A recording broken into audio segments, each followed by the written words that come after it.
Oui, bien-aimés dans le Seigneur, que Dieu soit béni, que Dieu soit loué. Zambe Oyo à la Moussibiso na Tongo, il a dit chaque matin il renouvelle sa bonté. Donc à la Moussibiso Tongo Oyo, Topesier merci. Toye lisusu liboso na bino bien-aimé na kati ya bandaku na bino. Bisika boza na ba bureau, bisika nyonso ko se retrouver. Pour na ko panza bonne nouvelle. Sambala mozo tambola bisika nyonso toye liboso na kombo na Yesu Christ. Merci pour l'opportunité au Pessi à Kolanda Bisso. Le premièrement, au Pessi Zambe merci à se présenter encore le révérend pasteur Nelly Chiboui. Oyo tango nyonso de l'Ekara Liboso na bino pour nous présenter émission Oyo. Oui, nazanga mon côté, toza elongo na pasteur héritier. Il va se présenter, pasteur héritier, présentez-vous. Oui, vraiment, bonjour à tout le monde, la famille. La famille était dans le monde entier, vraiment, la combo na Yesu. Vraiment, je m'appelle à se présenter, le pasteur héritier Mayolo. Vraiment, tozali awa na katia sous l'onction, il y a vision Zambapesa et Moumbunaye. Et Nelly Chiboui, le pasteur Nelly Chiboui était na Ebenezer. Yango biso za sous l'onction na kati ya mosalo eza pona bino pona monde pona vraiment ko éclairer monde. Vraiment Nzambe apambola bino makasi toza mperna na kati na siko vraiment pona bino. Tika Nzamba bikisa. Oui, le prophète Gauthier, présentez-vous. Oui, na sebel makasi bota na Nzambe, c'est le prophète Gauthier. En tout cas, Nzamba pambola bino biso kozolanda biso netandoike. En tout cas, Nzambe a pambola bino a fongola so ba bonne chose ya malamu. Merci na ndenge accordé biso lisusu. Toza pembe na mosala ne le révérend Nelly. Toza na onction na ye. Nzambe a pambola bino. Nzambe a fongola ba porte ma malamu fongola banzela na bino. Na yebi ke année o eza année ya malamu année ya lipamboli pona bino. Nzambe azala na bino na bandaku nzamba pambola bino na lingi bobongisa kaka mabongisi na bino pona kolanda matia oyo ekoedifie bino Nzambe azala na bino bambote mbote ebele. Oui, la sœur Annie et puis azo se présenter. Kombo na ngai sœur Annie Chama nazali servante na kati ya Ebenezer naza intercesseur. Nzambe apambola bino bino bato bozolanda émission na biso na banda Nzambe apambola bino. Voilà, merci. Biso pour nous présenter émission toko banda bongo te et c'est que makaze moko même 1 minute peut to bondeli même 2 minutes peut to libérer. Roza Nzambe na banzambe. Tindanzemba.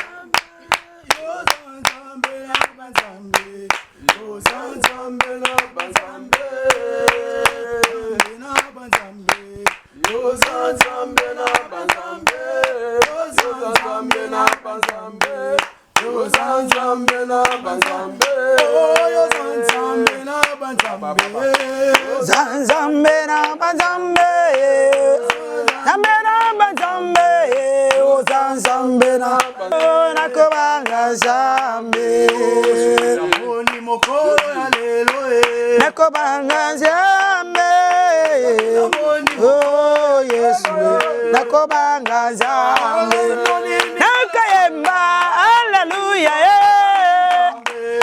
amen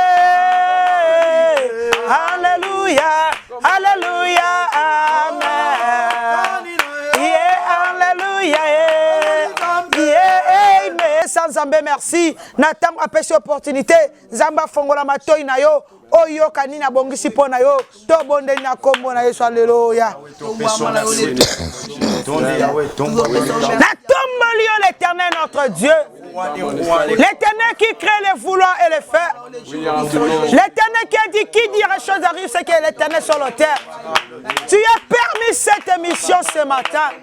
Bandeko nyonso Yahweh baza disponible ya kolanda biso na tongo lelo etike azali molimo ne simba bango asilo kuma zonge pai na yo molimo ne simba bango Seigneur fongola matoi na bango bayoka yo Jésus parce que c'est toi qui parles bien. Amen. Amen. Oui, te présenter bino bien-aimé. Notre église s'appelle Assemblée charismatique Ebenezer. Nous avons une mission dans la localité Mosengo, dans la commune de Mongafula, dans le quartier Kimbuta, dans quartier Kimbuta, vers la localité Mosengo. Nous allons dans l'avenue Lusakwe numéro 8. Dans l'église de Biso Ezali. Et vendit na cité, il y a 3 maisons. Oui. Que le Seigneur vous bénisse. Tango zola d'émission bien-aimé, adresse yangoana. Numéro pe yangoana bachelio. Ukobenga, ukopusana, ozana pose à kozwa assistance à prière. Nakati, il y a Assemblée charismatique Ebenezer parce que Ebenezer signifie c'est ici que le Seigneur m'a. C'est ici que le Seigneur m'a. Quel que soit le problème, croyez en bien aimé, la main de l'Éternel est ici. Amen. Et si que l'aime bien comme une souka, ne et si quand Zambé azokuta non Ebenezer. Quand me la te pona kopusa, to beteli Yesu maboko makasi. Gloire à Jésus. Gloire à l'agneau. To utaki kolekisa séminaire il y a 4 jours. Tu parles que sur les ténèbres ne régneront pas toujours. C'était dans la séminaire et pas ça qui n'enchaîne. Mais le autre CPI, tous les qui sont en émission, tout partager comment séminaire n'a biso les kanaki. Avant tout kota na partage, il y a séminaire n'a biso ndenge les kanaki. Et dans la moins question, on a kotour na basali na Nzambe. Oh bazana kati ya Assemblée charismatique Ebenezer. Pasteur héritier, prophète Gauthier, maman Annie, nazo separateur nazo mona bino. Po nazo mona ndenge mwinda na Nzambe zo ngengi sabino. Bete no Yesu maboko pona lumière na. Amen. Amen. Et sengo oyo za nango etire pe baninga. Ba kokuta na Jésus Christ de Nazareth. Question nanga ezali boy.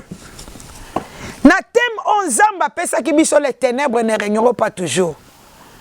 Selon yo tango yo kité mona pasteur héritier. Et créer ni na vie na yo pe et mema ki ni na kati ya bomo na yo. Réponse muke pasteur. Vraiment le révérend Nelly Chiboui et vraiment Zanda Pambola yo. Vraiment là on a thème o ezala ki thème encore très efficace. Parce que la Bible est Nzambe azana sima maloba na pour la accompagner. Yes. Donc maloba et bima qui mokola séminaire vraiment est créé makambo ebele na vie nanga. Ozio aka ténèbres. Donc vraiment ememi lumière parce que vraiment nga moko nazaki na ba combat do molili ezalaki. Makambo ezalaki ebele ba combat bitumba. Ezalaki na kati ya vie nanga mais tango nga na yoka ka temo yo na yoka na sima mateo vraiment était tout na kati nanga et comment éclairé. Donc vraiment et même qui gloire et même qui donc succès et fungolinga banzela et fungoli ba porte et même vie kati nanga elongo likupa. To beteli Yesu maboko memi gloire et memi lumière et memi succès. Oui. Changeaki.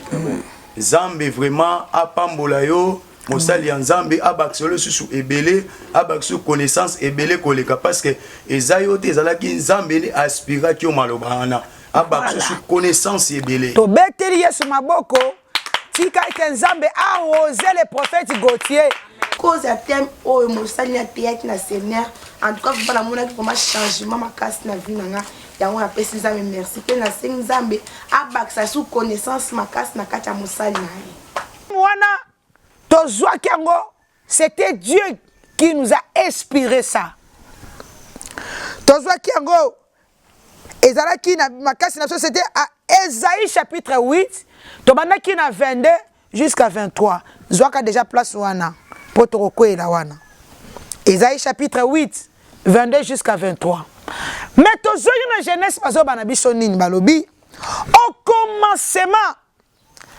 Dieu créa le ciel et la terre. La terre était informe et vide. Il y avait des ténèbres à la surface de l'abîme. Naïbandeli, bien aimé dans le Seigneur, Zamba Fongola qui biso pour nous sa biso était. Tous les 6 jours de la création et les 7 jours il s'est reposé, c'était la prophétie. Amen. Zamba zakinde ko sakola. Amen. Azaki koloba ete oyezala pesali nini ezali sami. Mais babina ebandeli avant Zamba banda ko sakola eloko nini ezalaki molili. Molili ne zingaki mokili mobimba. Peloko moko ezalaki te. Toteli langage ya Nzambe. Tanga zoba likamba molili. Tanga zoba likamba mabele. La terre est forme et vide. Mabele otozolinga tolobela awa. On Nzamba la biezala qui na informe et vide. C'était l'homme Adam. Alléluia. Amen. Pourquoi tu as dit l'homme Adam? Parce qu'il est la première créature de Dieu. Zambé a eu ma belle, a formé Ekeko. Et Zalaki informe et vide, Zalaki na lolengete. Maintenant, a soufflé na katinengo, netomoni Adam, a commis mutu ya bomoi. Alléluia. Amen. Cela veut dire Adam a eu forme. Yango na kati ya séminaire oyo Zamba lobela ki biso biso tozali na image adamique to wuti biso nyonso na nzela ya Adam et Ève selon Acte chapitre 17 biso nyonso tobimi na nzela ya Adam na Eva ozala chinois ozala indien ozala congolais ozala américain nous tous nous sommes sortis d'Adam. Et nous étions informes et vides. Et puis si bon moi, alléluia. Amen. Pendant que musika c'était l'enseignement. Zambali nga ke bisa bisoni. Yo oyo zali mwana Nzambe. Ozali na valeur na miso na Nzambe. Okokote la vie na tout autour na yo. Tu vois, rien ne marche en toi. Alléluia. Amen. Au moni forme, vie n'a pas forme té. Vie n'a pas dans le lengete. Mais il y a quelqu'un qui donne forme. Et ça, la moutoumora peut s'arabatu forme. Amen. Et ça, la moutoumora, ce qui a soufflé le colonne à yo. Makamboza qui a coupé fait ça, nini, et c'est qui. Que le Seigneur vous bénisse. Amen. Les ténèbres selon Dieu, c'est de cacher des choses. Alléluia. Amen. Molili kolandi sanzambe zalinde ko bomba makambo. Tomona kiango na Proverbe chapitre 25 verset 2. Kuna balbaki na biso, la gloire de Dieu c'est de cacher des choses. Amen. Le Dieu de Bénézer est là. Et si Yosuki ya salinini abandi. Abi jusqu'ici le Seigneur m'a secourir. Yes. Zorabiso Ésaïe chapitre 8 22 jusqu'à 23. Tamba pesa ki biso thème. Nzambe tenga zo tela yo nengo zo lela. azotala stérilité, azotala célibat prolongé, azotala chômage prolongé, azotala ba malédiction, bandoto mabolotaka, olalaka pongia bien te, makambo simba te, bien aimé, Nzambe sikazali, motema ezopesa passe. Alléluia.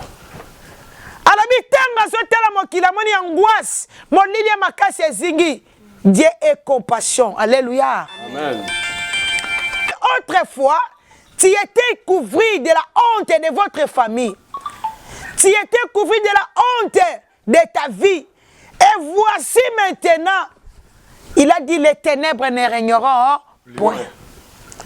Ne régneront plus dans ta vie. Car il a décidé et que lumière est côté dans la vie. Si autrefois, au Kangama, il y a malédiction, il y a coutume ma famille na bino. Mais maintenant, il est venu. Une grande lumière. C'est pour cette aussi qui les pourquoi des 4. Alléluia. Amen. Les pourquoi des 4. Papa Boni, stoppez mouké. Zaki Koloba était Dieu a décidé et que ténèbres o evandela yo, libanga pe molili o ezipa yo, Zamba a eu décision et tika bomo ina yo. A eu décision et que lumière et kota pe engengi sa vie na yo. Ah tika siko zali, lumière ensemble et simbangenga au nom de Jésus. Les ténèbres ne régneront pas toujours. Amen. Ésaïe chapitre 8, 22 jusqu'à 23, bien-aimés. Tant au peuple zingamaki na molili, Zambaza ki koyoka passe. Yango azwa ki décision. Aya kongengisa le pays de Neftali et le pays de Zablon. À la grande lumière qui est le Seigneur Jésus-Christ. Alléluia. Tobi les ténèbres selon Dieu c'est de cacher des choses. Makamunion so yo zaki ya kobombama. Et Dieu a se décidé, nyonso e bomba make pa ina yo, tant et coquille et que nyonso est comme la lumière au nom de Jésus. Or, la lumière c'est la délivrance. Sous-thème to simbaki, le pourquoi des 4. On doit expliquer pourquoi Dieu se manifeste toujours en 4. Wana batangeli biso, Genèse chapitre 1, babandina biso na 14 jusqu'à 19. Biso tongi to simba le pourquoi des 4. Kunibaki na Genèse balbaki nini? Babi eke molili ezinga ki mokili. Alléluia. Pe molimo na Nzambe zaki kote palikolo na mai. Bien aimé, molimo zaki kote palikolo na mai. Eze loko mususu te za Nzambe ye moko. Amen. Yes. Parce que Nzamba za molimo. L'esprit n'a ni chair, l'esprit n'a ni os. Aza molimo. Ezaki kote palikolo na mai. O molimo zaki kote palikolo na mai. Ezalaki koluka nzoto ya kokota. Po emuni sama. Alléluia. Tobi molili on ezalaki tango Nzamba zaki komi bomba. Proverbe 25, Dieu il s'est caché. C'était les ténèbres. Mais la gloire des rois c'est de sonder les choses. Tant Nzamba lingi ete ami moni sana kati ya batu. Ba mona ye ne moni molimo ebandi kotambola likolo na mai. Tant molimo ebandi kotambola e koma ki kolinga eluka nzoto elata po se manifester. Tout le temps que Dieu existait, personne ne connaît les années, personne ne connaît les jours. Il est Dieu, ni ebandeli, ni souka, azakene bandelité, azakana souka te.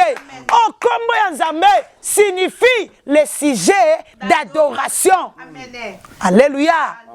Le nom Dieu signifie le sujet d'adoration. Il a ni commencement ni fin. Oui, il s'est caché plusieurs années. Plusieurs siècles, il a décidé de se manifester. C'est pour cela son esprit, il était descendu de se mouvoir au-dessus de l'eau. Or, l'eau, c'est la gloire de Dieu. C'est Dieu lui-même. Car il a dit à femme samaritaine, je suis la source de l'eau vivant. Amen. Alléluia. Yes, olobi na mwasi ya Mosamalia abina zali liziba ya mayo ekauka te. Soki na pesi yo eza na kati na nga okoyoka supo sa maite. Mai otozo parler na tongo lelo, c'est la parole. C'est la parole faite chère.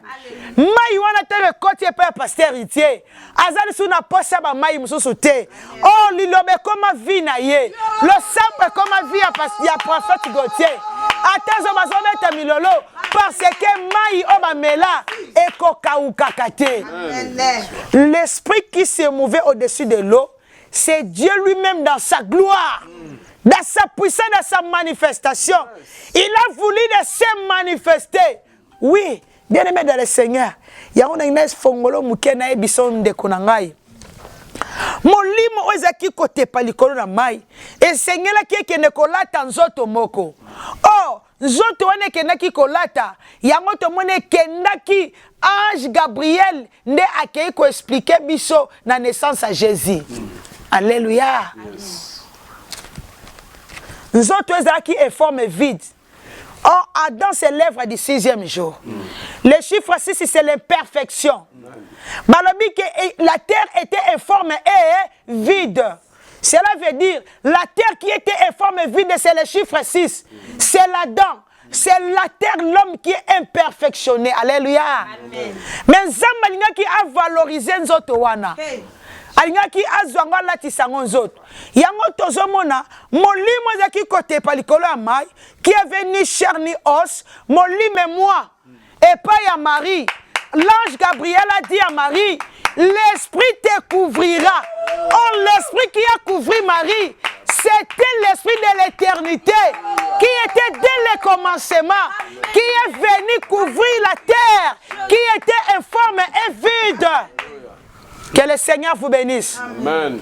La terre qui était formée et vide, qui était l'homme, l'œuvre du 6e jour, le chiffre 6 c'est l'imperfection, c'est l'homme adamique. Alléluia.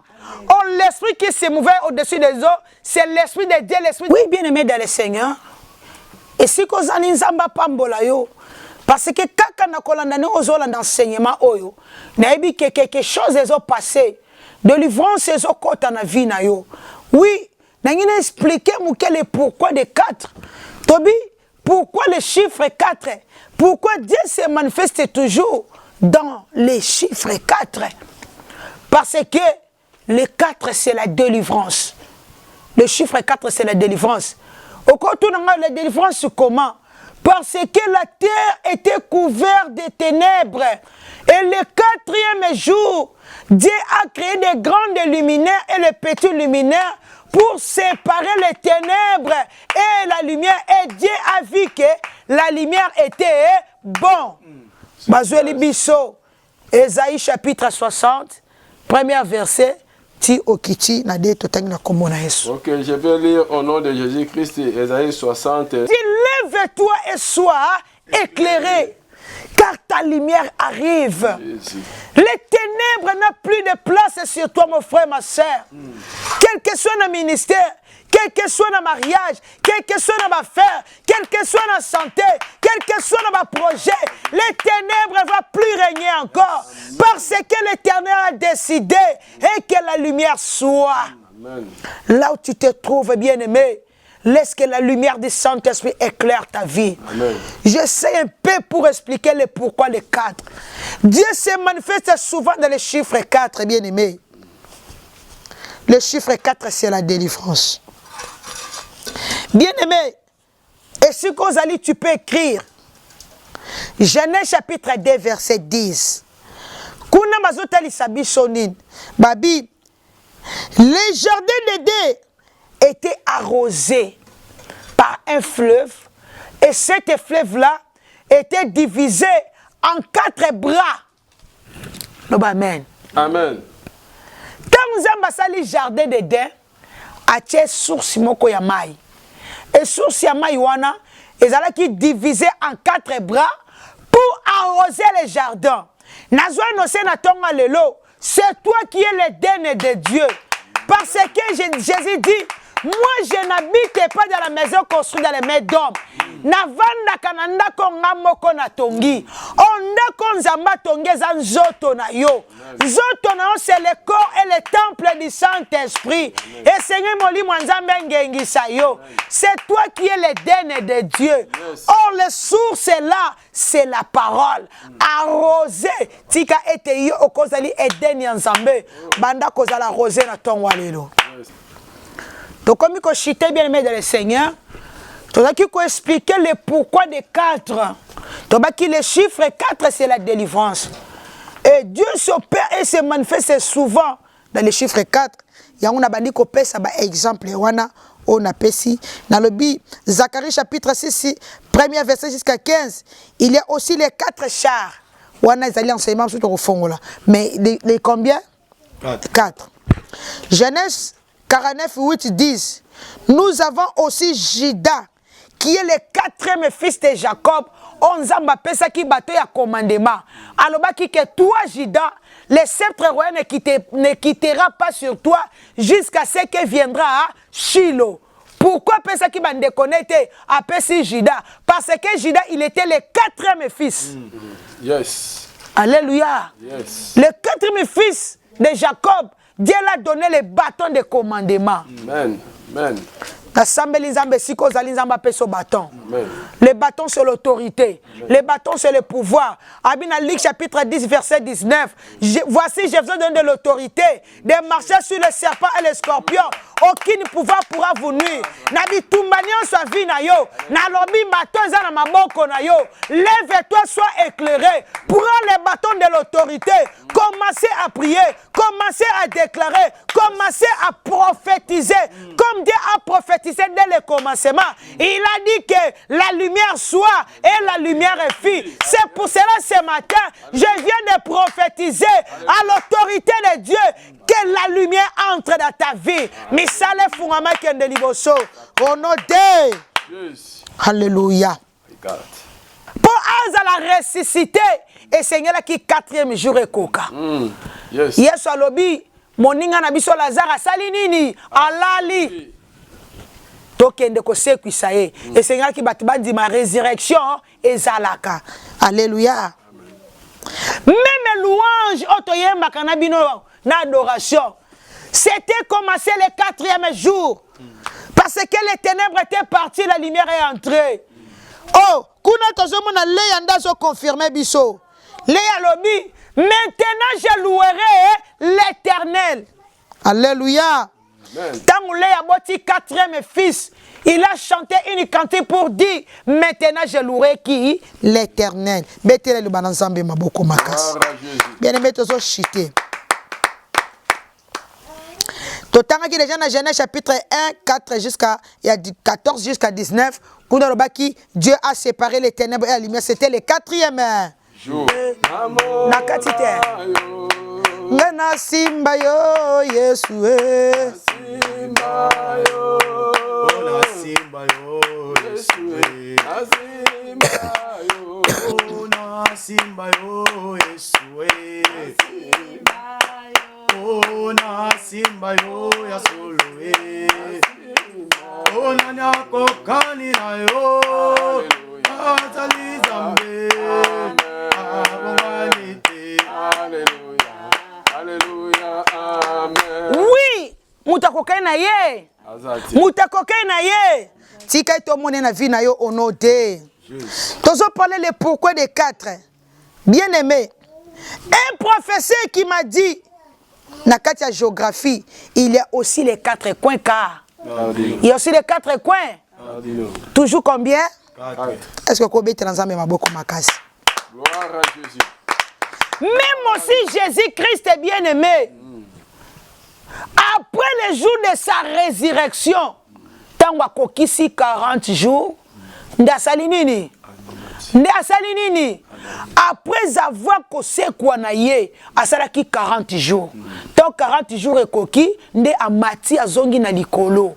Toujours le chiffre, hein? Toujours le chiffre. Même tous les gens sous Moïse, pour Anzamba qui ne kopese, il est 10 commandements. Amataki n'angomba pendant combien de temps?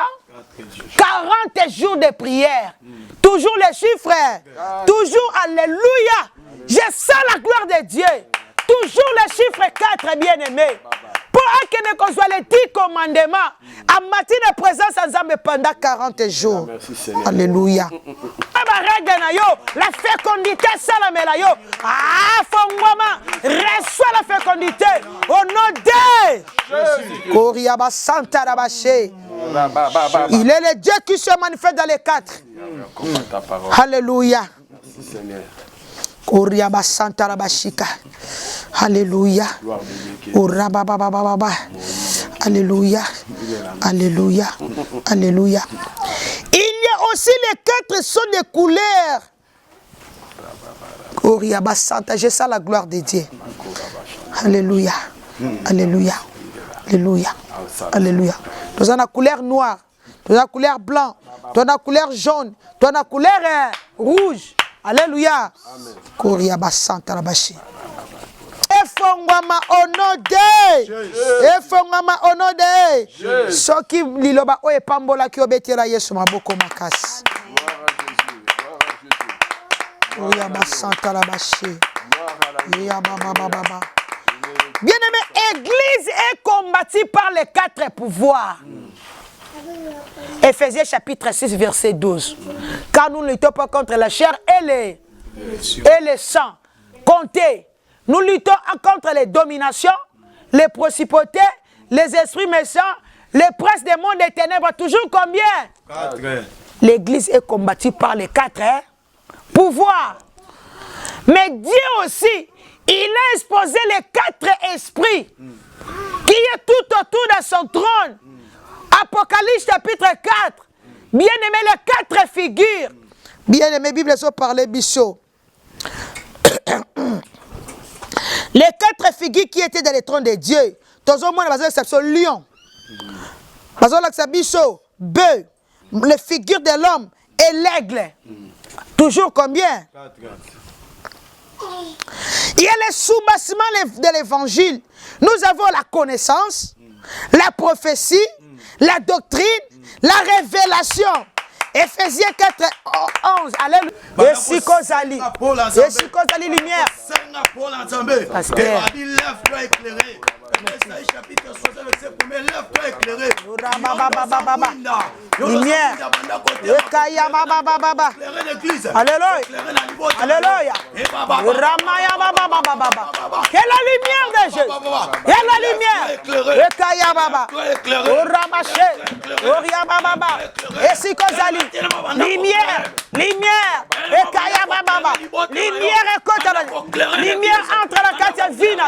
Na musala na yo. Lumière écoute, Rekaya Baba, Ramayabos, de la lumière entre, de la lumière entre, de la lumière entre. La langue la tanzoto. Déclarez voyager la tanzoto. Bandoto mabe monaka. Les lois tikayo. Ma mari de nuit batikayo.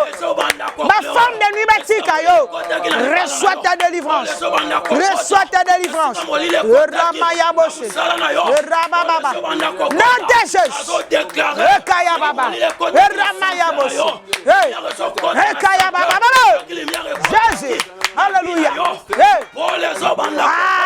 Ténèbres confondent de thé.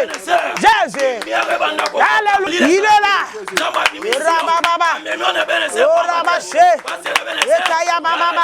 Le Dieu de chiffre 4. Le Dieu de chiffre 4. Le Dieu de chiffre 4.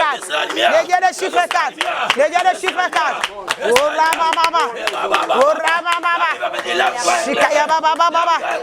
alléluia. Alléluia. Alléluia.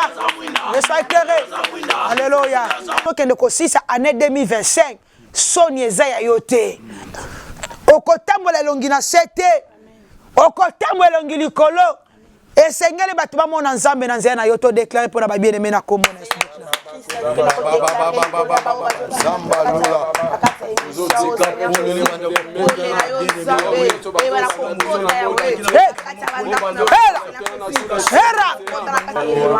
Et si quand vous allez bien aimer, avec la grâce que la gloire de Dieu a répandue ce matin dans cette église ensemble charismatique Ebenezer, vous êtes la bénéficiaire. Nous sommes bénis avec la sœur Fallon, c'est la servante de Dieu, et le prophète Gauthier, la sœur Annie, et le pasteur héritier, et le révérend pasteur. Soyez bénis, soyez bénis, soyez bénis, soyez bénis, soyez bénis.